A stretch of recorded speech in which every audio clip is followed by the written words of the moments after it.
नाज़रीन, मुंसिफ टीवी में आपका इस्तकबाल। आप देख रहे हैं मध्य भारत। शुरुआत करेंगे हेडलाइंस के साथ।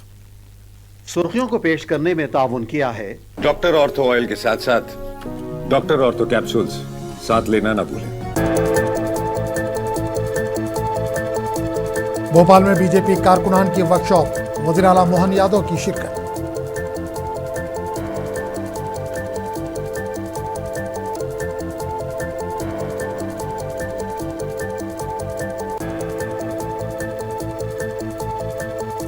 शिवपुरी में अडानी डिफेंस प्लांट का संग बुनियाद, वज़ीर आला मोहन यादव और मरकजी वजीर ज्योतिरादित्य सिंधिया ने की शिरकत।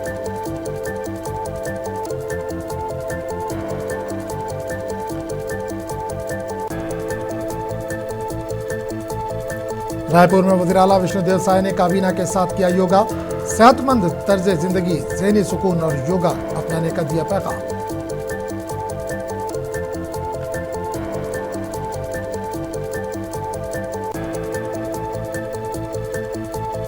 एक पेड़ मां के नाम मुहिम में वज़ीर आला विष्णुदेव साय ने पौधा लगाया। माहौलियात के तहफ़्फ़ुज़ और ज्यादा से ज्यादा शजरकारी की अपील की।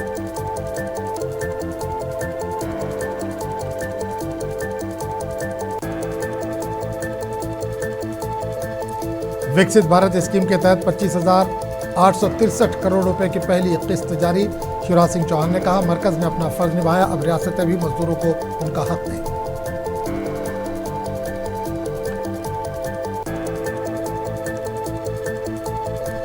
रायपुर में मूसलाधार बारिश से शहर ज़ेर-ए-आब, मामूलात जिंदगी मुतासिर। सड़कों पर पानी जमा, शहरी मछलियां पकड़ते नजर आए।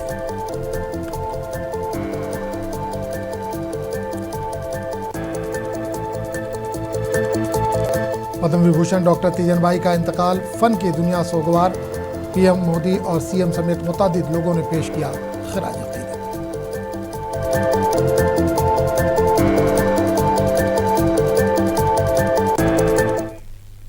और अब खबरों की तफसील। मध्य प्रदेश के वज़ीर आला मोहन यादव ने भोपाल में बीजेपी दफ्तर में मुनक़िदा जिला सतह के कारकुनान की वर्कशॉप में शिरकत की। इस मौके पर इन्होंने पार्टी कारकुनों से खिताब करते हुए तंजीम को मजीद मजबूत बनाने और अवामी खिदमत के जज्बे के साथ काम करने पर जोर दिया। एक देश, एक निशान, एक प्रधान, एक विधान होना चाहिए। तो ये एक देश में दूसरी बात कैसे हो सकती है? एक देश का तो एक ही प्रधानमंत्री होगा। एक देश का एक ही तिरंगा झंडा अगर पूरे देश ने अपनाया तो एक देश के अंदर दूसरा झंडा कैसे हो सकता है? एक देश का संविधान है तो अलग से कानून क्यों होना चाहिए? ये जम्मू कश्मीर को तत्कालीन प्रधानमंत्री पंडित जवाहरलाल नेहरू ने जो अलग से सुविधाएं दी, ये सुविधा भविष्य में बहुत घातक होगी। इसलिए धारा 370 से लेकर 35A तक ऐसे सारे विषयों को लेकर डॉक्टर मुखर्जी ने अपनी बात को रखा और केवल रखा नहीं, ये हमको सीखने वाली बात थी। उस समय जब उनके इस विषय को लेकर आगे बढ़े तो उनको समर्थन उस तत्काल सरकार के माध्यम से नहीं मिला, तो आपने उस भारत सरकार के मंत्री पद को लात मार करके सामने खड़े हुए और सामने खड़े होकर के एक नया जनसंघ का दल बनाया और जनसंघ के दल के माध्यम से केवल दल बनाकर नहीं छोड़ा, तो उन्होंने अपने आप को कुर्बान किया। उस आंदोलन के लिए पूरे देश का ध्यान आकर्षित किया और ये तत्कालीन समय में एक अपने सजग राजनीतिक दल को, प्रतिपक्षी दल की जो भूमिका की उत्कृष्ट मिसाल उन्होंने पेश की, ये आज भी समसामयिक है। एक ऐसे नेता जिनमें भविष्य में होने वाली और उसी का परिणाम है कि जो धारा 370। मध्य प्रदेश के शिवपुरी में तरक्की और सनती सरमायाकारी की समत एक अहम कदम उठाया गया। वज़ीर आला डॉक्टर मोहन यादव की मौजूदगी में अडानी डिफेंस एंड एरोस्पेस के मैन्युफैक्चरिंग प्लांट का संग बुनियाद रखा गया, जबकि मुख्तलिफ तरक्याती मनसूबों का इफ्तिदा और भूमि पूजन भी अंजाम दिया गया। हुकूमत का कहना है कि इससे रोजगार के नए मौके पैदा होंगे और खित्ते की सनती तरक्की को नई रफ्तार मिलेगी।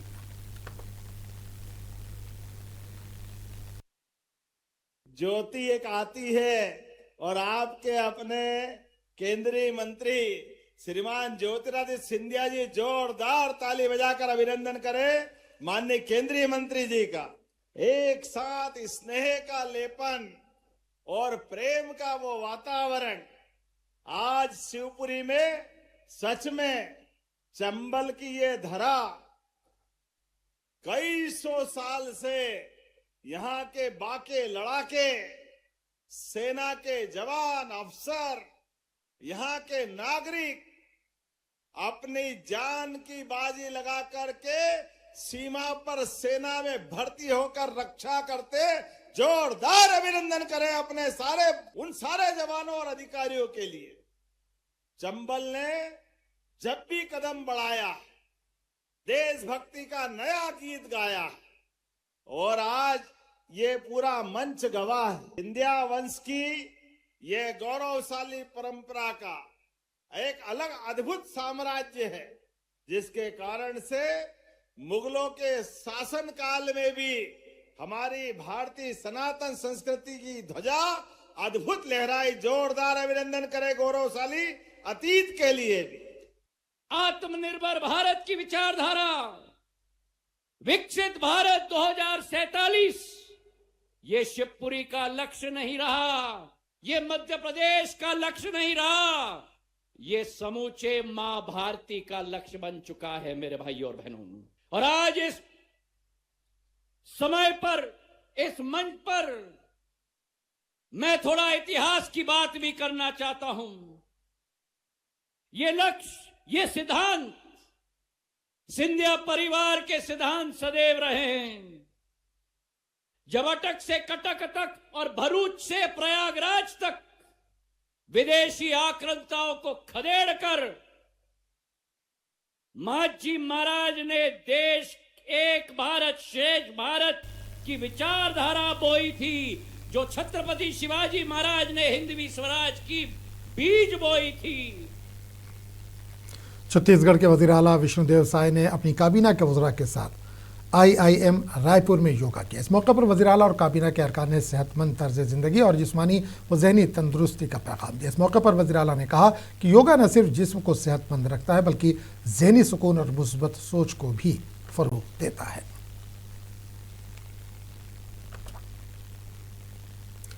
माहौलियात के तहफ़्फ़ुज़ और शजरकारी को फ़रोग़ देने के लिए छत्तीसगढ़ के वज़ीर आला विष्णुदेव साय ने एक पेड़ माँ के नाम मुहिम के तहत पौधा लगाकर अवाम को सदो शादाब मुस्तक़बिल का पैगाम दिया।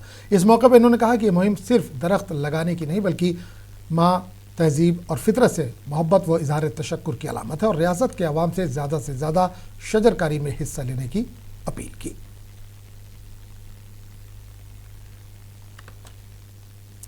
किसानों को माली सहारा देने के समत एक अहम कदम उठाते हुए मरकजी वजीर शिवराज सिंह चौहान ने विकसित भारत स्कीम के तहत 25,863 करोड़ रुपए की पहली किस्त वीडियो कॉन्फ्रेंसिंग के जरिए जारी की। इस मौके पर इन्होंने हुकूमत के ज़रई शोबे को मजबूत बनाने के अज़्म का अदा भी किया। इन्होंने कहा कि मरकज़ ने अपना हिस्सा अदा कर दिया है, अब रियासतों की जिम्मेदारी है कि वो अपनी हिस्सेदारी अदा करें ताकि मजदूरों को इनका हक मिल सके।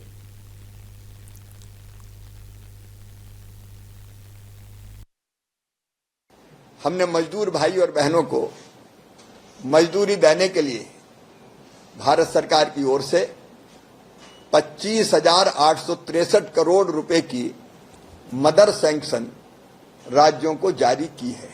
यह मदर सैंक्शन सभी राज्यों की मांग के आधार पर, क्योंकि इन दिनों उनको रोजगार देने के लिए कितने पैसे की आवश्यकता पड़ेगी और उन्होंने जो मांग की उस आधार पर हर एक राज्य को ये राशि जारी की गई है। इस राशि में मजदूरों की मजदूरी वेजेज का प्रावधान भी है और वेजेज के प्रावधान के साथ इसमें मटेरियल का प्रावधान भी है, क्योंकि मटेरियल की राशि भी समय पर मिल सके, उसमें भी देर ना हो। मध्य प्रदेश की सियासत में इल्ज़ाम और जवाबी कार्रवाई का सिलसिला तेज़ हो गया। वज़ीर आला मोहन यादव के सकाफती मुशीर श्री राम तिवारी ने कांग्रेस के रियासती सदर जीतू पटवारी को मुबैना झूठे इल्ज़ामात पर कानूनी नोटिस भेजा है। नोटिस में 3 दिन के अंदर अवामी मुआफ़ी का मुतालबा किया गया। बसूरत दीगर 5 करोड़ रुपए के हतके इज्जत के दावे की वार्निंग दी गई है। मेरे पक्षकार जो वीर भारत न्यास के सचिव हैं और साथ साथ में सांस्कृतिक सलाहकार भी हैं, इनके विरुद्ध कांग्रेस प्रदेश अध्यक्ष श्री जीतू पटवारी ने 26 जून 2026 को दिल्ली में एक प्रेस वार्ता की थी और उस प्रेस वार्ता में वीर भारत न्यास को लेकर 500 करोड़ का घोटाला और 1 रुपए में जमीन सौंपने का जो आरोप लगाया था, उस आरोप के संबंध में मैं आप लोग को बताना चाहता हूं कि उनको ऊपर इस आरोप के अलावा अन्य मिथ्या लांछन और लगाए गए थे। और छत्तीसगढ़ के नकटी गांव में बुलडोजर कार्रवाई को लेकर सियासत गर्म हो गई है। साबिक वज़ीर आला भूपेश बघेल ने इस मामले पर बीजेपी के इल्जामात का जवाब देते हुए कहा कि अवामी मसाइल को सियासी रंग देने के बजाय हुकूमत को मुतासरा लोगों को इंसाफ देना चाहिए। देखिए, सबसे पहली बात यह है कि भारतीय जनता पार्टी इसमें बुरी तरह फंस गई है, सरकार बुरी तरह फंस गई है। और नकटी गांव में जिस प्रकार से कार्रवाई हुई है उसको किसी पूरे प्रदेश में किसी ने पसंद नहीं किया कि बहुत गलत कार्रवाई हुई है। और विधायकों का आवास उस जगह बनाया जा रहा है गरीबों के घर तोड़ के, तो ये किसी को भी ये स्वीकार्य नहीं है, नंबर एक। दूसरी बात, भारतीय जनता पार्टी आज बयान दे रही है, इसके पहले तो ये सरकार का काम है, इससे हमको कोई लेना देना नहीं। भारतीय जनता पार्टी ने पल्ला झाड़ लिया था। अब आरोप लगा रहे हैं कि पिछले शासनकाल का है।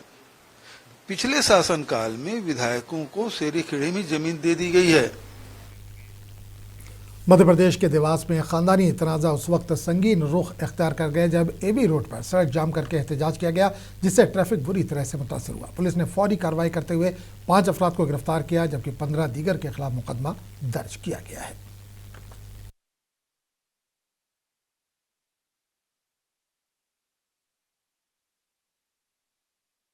ये कुछ बावड़िया क्षेत्र से कुछ महिला पुरुष यहाँ पर अपने ही घर की एक विधवा बहू की शिकायत करने आए थे कि वह बहू घर में आकर के कलेश कर रही है और गाली गलौज कर रही है, विवाद कर रही है। इस बाबत फिर महिला पुलिस अधिकारी के द्वारा बहू को बुलवाया गया था।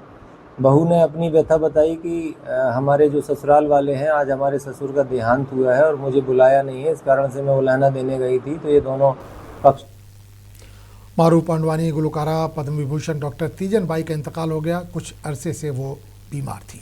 रायपुर के एमएस में इन्होंने आखिरी सांस ली। रायपुर में all India institute of medical science के पीआरओ ने इनकी मौत की तस्दीक की। डॉक्टर तीजन बाई के इंतकाल पर मुख्तलिफ कायदीन ने अपने गहरे दुख का इजहार किया है। पद्म विभूषण एजाज याफ्ता मारूफ लोक गुलकारा तीजन बाई के इंतकाल पर वज़ीर आज़म नरेंद्र मोदी ने गहरे रंजो गम का इजहार किया। सोशल मीडिया पर अपने ताज़ियती पैगाम में वज़ीर आज़म ने कहा कि तीजन बाई ने अपनी मुनफरिद पेशकश से छत्तीसगढ़ की लोक रिवायत को आलमी शनाख्त दिलाई और उनका इंतकाल फ़न व सक़ाफ़त की दुनिया के लिए एक नाकाबिल तलाफ़ी नुकसान है।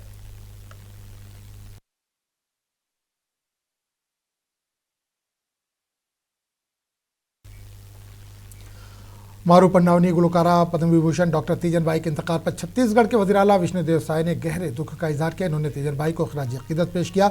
वज़ीर आला ने कहा कि तीजन बाई ने अपने बेमिसाल फनकाराना सलाहियतों से न सिर्फ छत्तीसगढ़ बल्कि पूरे हिंदुस्तान का नाम दुनिया भर में रोशन किया। हम इन्हें खिराज अक़ीदत पेश करते हैं। उनकी खिदमत को हमेशा याद रखा जाएगा। साथ ही कई दीगर लीडरों ने भी इनको खिराज अक़ीदत पेश किया।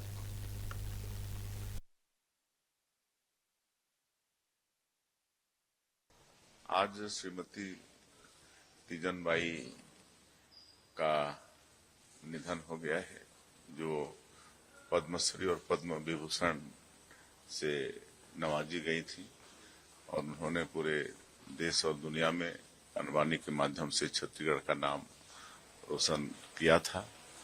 उनको विनम्र श्रद्धांजलि अर्पित करते हैं और भगवान से प्रार्थना है कि उनकी आत्मा को शांति प्रदान करें, अपने चरणों में जगह दें और इस शोक की बेला में उनके शोक संतप्त परिवार को शोक सहने की शक्ति प्रदान करें। लोक गायकी की दुनिया से एक अफसोसनाक खबर सामने आई है। पद्म विभूषण एजाज याफ्ता और मशहूर पांडवानी लोक गुलकारा तीजन बाई का इंतकाल हो गया। इनके इंतकाल से फ़न सक़ाफ़त के शोबे में गहरे रंजो गम की लहर दौड़ गई। सियासी, समाजी और सक़ाफ़ती शख्सियात समेत बड़ी तादाद में लोगों ने इन्हें खिराज अक़ीदत पेश किया और इनके फ़नी खिदमात को याद किया। बहुत दुर्भाग्य की बात है और मैं परमात्मा से प्रार्थना करता हूं कि ईश्वर अपने श्री चरणों में उन्हें तीजन बाई जी को अपना स्थान दे, इतना मेरा कहना है। स्वाभाविक है, छोटा सा गनियारी गांव है, गनियारी की बेटी बहू छत्तीसगढ़ के खिलाफ भारत और भारत के खिलाफ विश्व के बहुत सारे देशों में जो पंडियानी का जो स्थान उन्हें जो दिलाया, आज उनका जाना बेहद दुखद घटना है।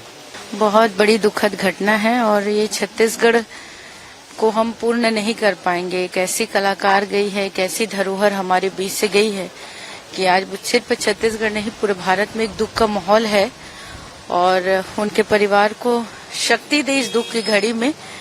बहुत बड़ा नुकसान हुआ है छत्तीसगढ़ के लिए।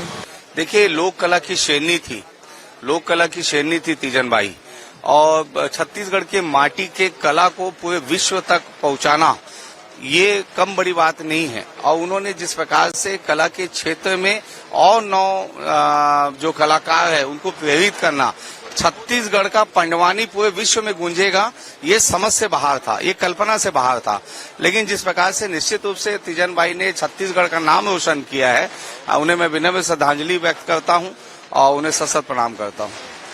छत्तीसगढ़ में कला संस्कृति जगत को अपूर्णीय क्षति हुई है। दुनिया के बहुत सारे विश्वविद्यालयों ने उन्हें डिलीट दिया, दुनिया भर के सम्मान उन्हें मिले और हम जैसे हजारों लाखों कलाकारों की प्रेरणा का केंद्र थी वो।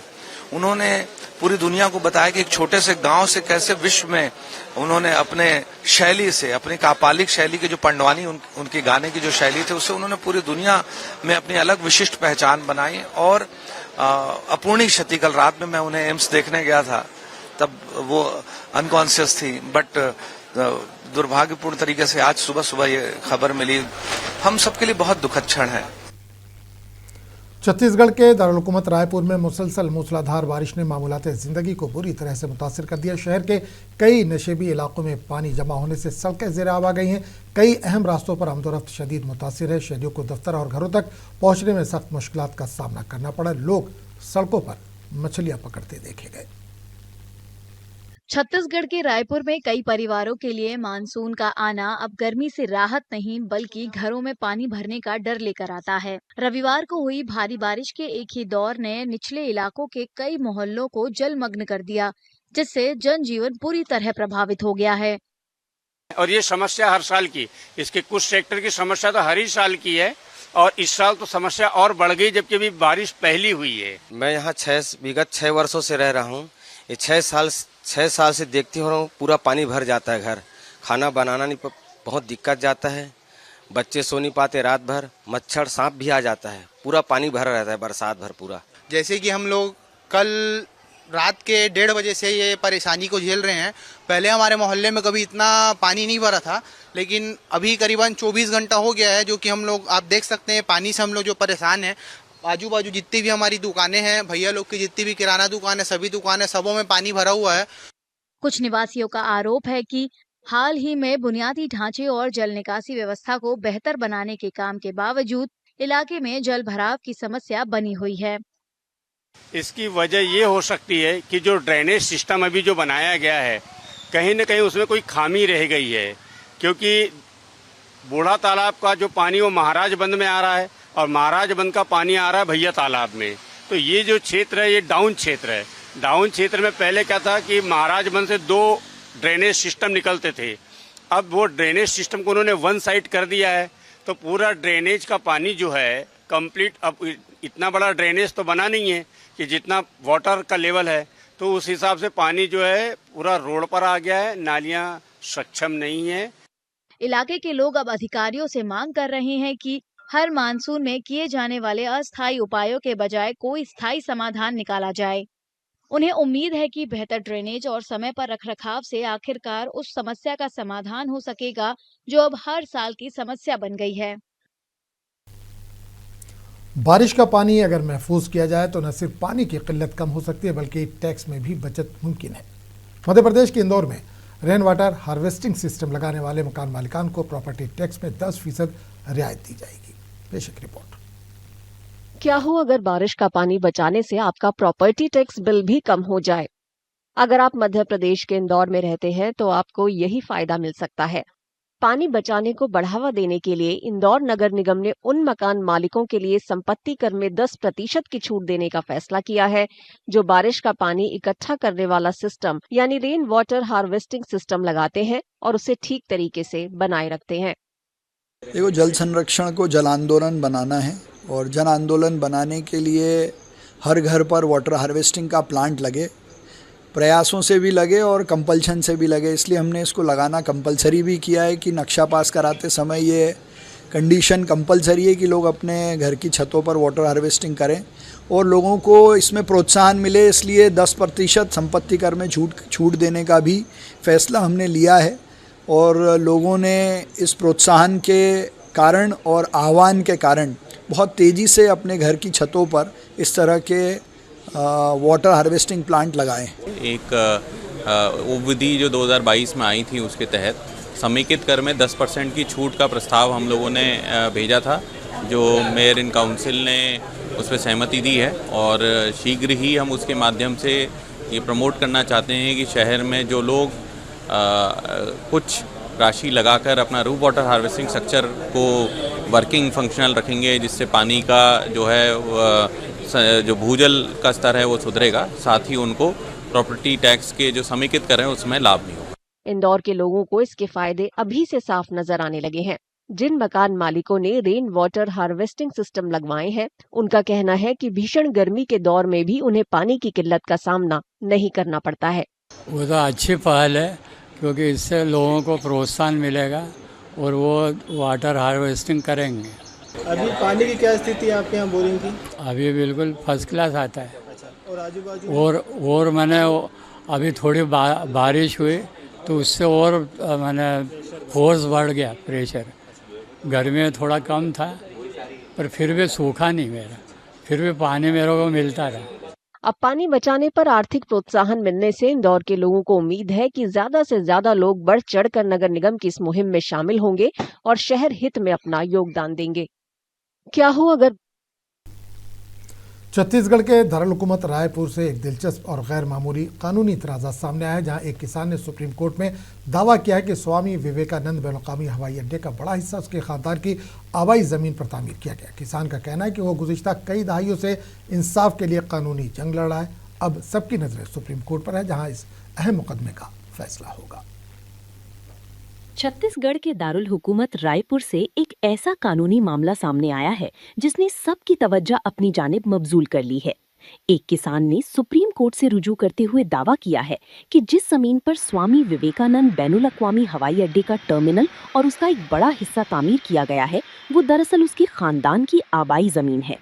53 साला अश्वनी बांदे का कहना है कि हवाई अड्डे के टर्मिनल और उससे मुल्हका बागीचे की तकरीबन 30 एकड़ से जायद जमीन उनके खानदान की मलकियत थी।